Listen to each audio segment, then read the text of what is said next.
नमस्कार, ये आकाशवाणी है। अभी आप अनुज कुमार शर्मा से समाचार सुनेंगे।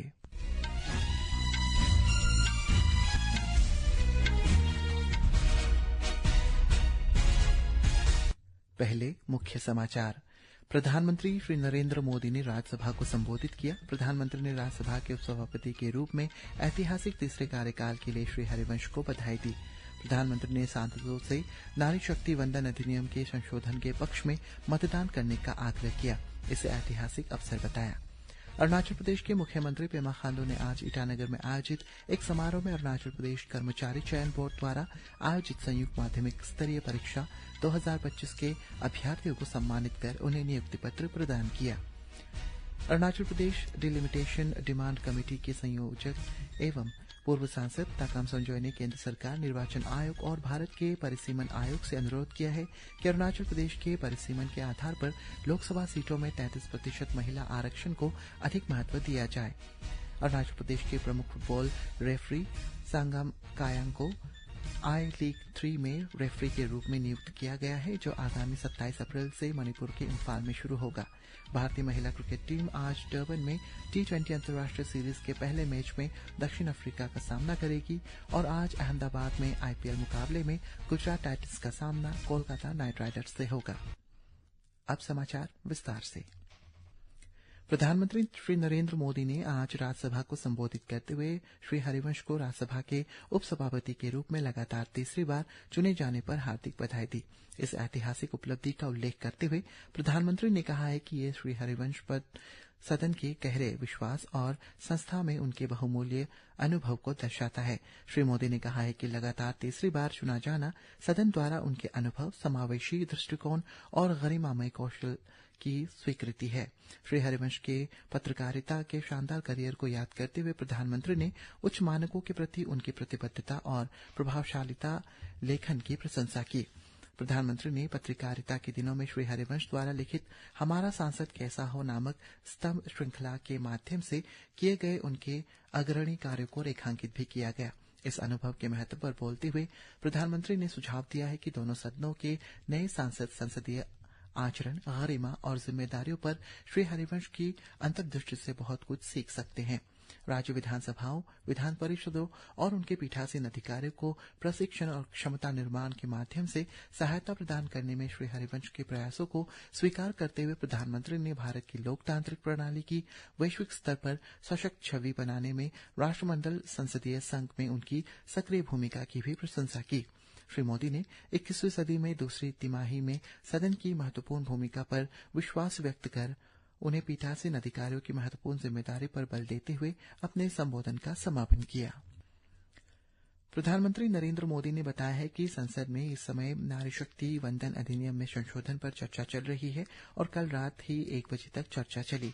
उन्होंने कहा है कि संशोधन से संबंधित जो भ्रम फैलाए गए हैं उनको दूर करने के लिए तर्कबद्ध जवाब देकर समाधान कर दिया गया है और सदस्यों द्वारा उठाए गए सभी मुद्दों का हल निकाला गया है। प्रधानमंत्री ने यह भी कहा है कि जहां भी जानकारियों का अभाव था वहां सभी सदस्यों को आवश्यक जानकारी उपलब्ध करा दी गई है, जिससे विरोध के मुद्दों को स्पष्ट किया जा सके। प्रधानमंत्री ने जोर देकर कहा है कि महिला आरक्षण का मुद्दा लगभग 4 दशकों से राजनीतिक बहसों का विषय रहा और अब समय आ गया है कि देश की आधी आबादी का प्रतिनिधित्व करने वाली महिलाओं को उनका उचित प्रतिनिधित्व मिले। प्रधानमंत्री ने कहा है कि लोकसभा में जल्द ही मतदान होने की उम्मीद है और उन्होंने सभी राजनीतिक दलों से सोच विचार करके पूरी संवेदनशीलता के साथ महिला आरक्षण संशोधन के पक्ष में मतदान करने का आग्रह किया। Arunachal Pradesh delimitation demand committee ADCC, जिसके संयोजक पूर्व सांसद ताकाम संजय है, ने केंद्र सरकार, निर्वाचन आयोग और भारत के परिसीमन आयोग से अनुरोध किया है कि अरुणाचल प्रदेश के परिसीमन के आधार के रूप में रणनीतिक महत्व, वैश्विक भौगोलिक स्थिति और विधानसभा एवं लोकसभा सीटों में 33% महिला आरक्षण को अधिक महत्व दिया जाए।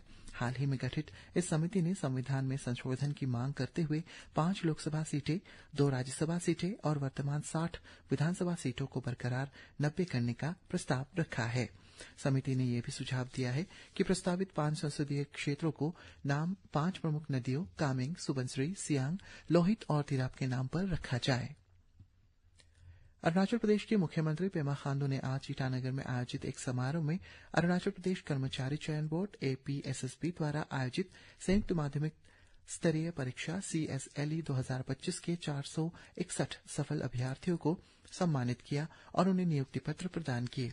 इस परीक्षा में कुल 47,132 अभ्यर्थियों ने भाग लिया था, जो 26 विभागों के ग्रुप C एवं ग्रुप D पदों के लिए आयोजित की गई थी, जिससे चयन प्रक्रिया अत्यंत प्रतिस्पर्धी रही। मुख्यमंत्री ने सफल अभ्यर्थियों को बधाई देते हुए उनकी सफलता का श्रेय उनकी मेहनत, समर्पण और दृढ़ता को दिया है। अरुणाचल प्रदेश के प्रमुख फुटबॉल रेफरी संगम कायांग को आई लीग 3 में रेफरी के रूप में नियुक्त किया गया है, जो आगामी 27 अप्रैल से मणिपुर के इम्फाल में शुरू होगा। अखिल भारतीय फुटबॉल महासंघ AIFF ने कुल 8 रेफरी और 8 सहायक रेफरी चुने हैं, जिनमें संगम कायांग का भी नाम शामिल है। वे अरुणाचल प्रदेश के पहले राष्ट्रीय रेफरी है और ईस्ट कामेंग जिले के चायांग ताजू सर्कल के कायांग गांव के निवासी है। उन्हें क्षेत्रीय, राष्ट्रीय और राज्य स्तरीय फुटबॉल टूर्नामेंट में रेफरी के रूप में काफी अनुभव प्राप्त है। प्रख्यात लेखिका, पद्मश्री और साहित्य अकादमी पुरस्कार से सम्मानित मामांग दाई ने पासीघाट स्थित अरुणाचल प्रदेश यूनिवर्सिटी में लिटरेरी लुमिनरीज लेक्चर सीरीज में भाग लिया। उन्होंने कहानी कहने की परंपरा को जीवंत परंपरा की महत्ता पर जोर देते हुए कहा कि किस प्रकार आदिवासी कथाएं सांस्कृतिक स्मृति और सामुदायिक मूल्यों को संरक्षित करती है। अरुणाचल प्रदेश की साहित्यिक और सांस्कृतिक परंपराएं विषय पर बोलते हुए उन्होंने मौखिक परंपराओं, आदिवासी पहचान और प्राकृतिक परिवेश में आपसी संबंधों को विस्तार से समझाया है। भारतीय महिला क्रिकेट टीम दक्षिण अफ्रीका के खिलाफ 5 मैचों की T20 अंतर्राष्ट्रीय सीरीज खेलने के लिए तैयार है। इस सीरीज का पहला मैच आज डर्बन के किंग्समेड में खेला जाएगा। ये मैच भारतीय समय अनुसार रात 9:30 बजे से खेला जाएगा। अगला मैच भी रविवार को इसी मैदान पर खेला जाना है, जबकि तीसरा और चौथा मैच इस महीने की 22 और 25 तारीख को जोहान्सबर्ग के वॉन्डर्स में खेला जाएगा। सीरीज का आखिरी मैच 27 अप्रैल को बेनोनी में विलोमूर पार्क में खेला जाएगा। वही सीरीज एक बहुत ही अहम समय पर खेला जा रहा है, क्योंकि आईसीसी महिला T20 विश्व कप 2026 शुरू होने में अब 2 ही महीने बाकी है। भारत और दक्षिण अफ्रीका दोनों ही टीमें इस सीरीज का इस्तेमाल जून में होने वाले इस वैश्विक टूर्नामेंट की तैयारी के तौर पर करेंगी। आईपीएल क्रिकेट में गुजरात टाइटंस आज शाम अहमदाबाद के नरेंद्र मोदी स्टेडियम में कोलकाता नाइट राइडर्स से भिड़ेगी। यह मैच शाम 7:30 बजे शुरू होगा। इससे पहले कल रात मुंबई के वानखेड़े स्टेडियम में पंजाब किंग्स ने मुंबई इंडियंस को 60 विकेट से हराया था। नई दिल्ली में मध्य प्रदेश के धार और खरगोन में किसानों के केंद्रीय कृषि एवं किसान कल्याण तथा ग्रामीण विकास मंत्री शिवराज सिंह चौहान से मिलकर उनके सामने केरला की फसल में अमानक बीज और रोपे हुए सभी भारी नुकसान का मामला रखा है, जिस पर श्री शिवराज सिंह ने इसे किसानों की आजीविका पर सीधा प्रहार मानते हुए तुरंत अधिकारियों को निर्देश दिए हैं कि पीड़ित किसानों को उचित मुआवजा दिलाया जाए और दोषी कंपनियों के खिलाफ सख्त कानूनी कार्रवाई सुनिश्चित की जाए। केंद्रीय मंत्री शिवराज सिंह चौहान के निर्देशों के बाद मामले में तेज कार्रवाई करते हुए और धार जिले में मानावर थाने में संबंधित कंपनी पर FIR दर्ज किया गया है। दुनिया भर में भारत की AI क्षमताओं को आगे बढ़ाने की निरंतर प्रतिबद्धता के तहत इलेक्ट्रॉनिकी और सूचना प्रौद्योगिकी मंत्रालय के अंतर्गत इंडिया AI मिशन के स्टेशन F पेरिस और HES पेरिस के साथ साझेदारी में विकसित अंतर्राष्ट्रीय पहल India AI startup global acceleration program के दूसरे बैच के लिए 10 अत्याधुनिक भारतीय AI स्टार्टअप के चयन की घोषणा की गई है। Indian AI startup global acceleration program की शुरुआत इंडियन AI मिशन, इलेक्ट्रॉनिकी और सूचना प्रौद्योगिकी मंत्रालय ने अपने स्टार्टअप फाइनेंसिंग पिलर के तहत दुनिया के सबसे बड़े स्टार्टअप कैंपस स्टेशन F और यूरोप के प्रमुख बिजनेस स्कूलों में से एक HEC परिसर में सहयोग से किया जाएगा।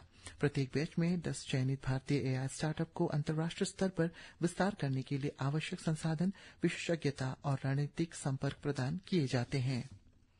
ये कार्यक्रम भारत की राष्ट्रीय AI रणनीति के अनुरूप है, जो सीमा पार ज्ञान आदान प्रदान, उन्नत उद्यमशीलता परितंत्रों और जुड़ाव और वैश्विक बाजार एकीकरण पर जोर देते हैं। अंतर्राष्ट्रीय बाजारों तक पहुंच को सुगम बनाकर नवाचार को बढ़ावा देते हैं और वैश्विक निवेश को आकर्षित करके ये पहल AI आधारित समाधानों में अग्रणी बनने के भारत के दृष्टिकोण का समर्थन करती है।